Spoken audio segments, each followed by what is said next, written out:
Eastern. Secretary of State Hillary Clinton is in Beijing right now for a series of high-level talks on a host of contentious issues confronting the United States and China. Trade is certainly one of them. And as our Pentagon correspondent Chris Lawrence found out, America's national security is very dependent right now on China. Buried in mines like these are rare earth elements that power America's national defense system. Special elements like neodymium and samarium help the Abrams tank navigate and power some Navy ships.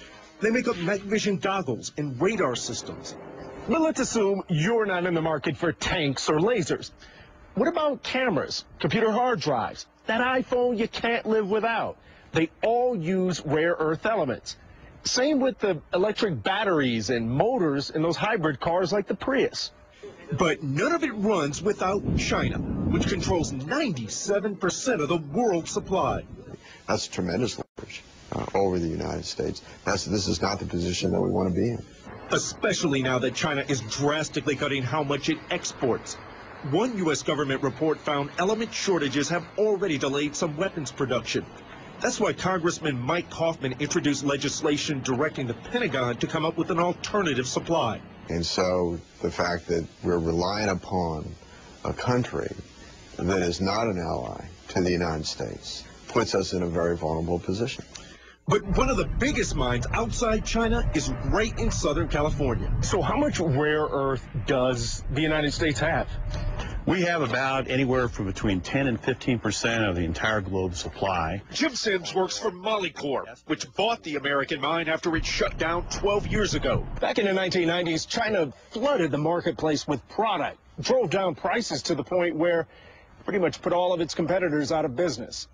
The former premier of China said that the Middle East has oil, but China has rare earths. So they understood early on the strategic value of developing their rare earth supply. Now the California mine is coming back to life and has applied for a government loan guarantee. If we're able to secure it, it'll help us get up and running faster. But critics say the government, meaning you, taxpayer, would have to subsidize way too much of the cost just to make the American mine competitive. You can't have a mine that's open domestically and has 20 or 30% higher price than the rest of the world market. That doesn't help us at all. Andrew Lubin is a metal trader who imports minerals from China.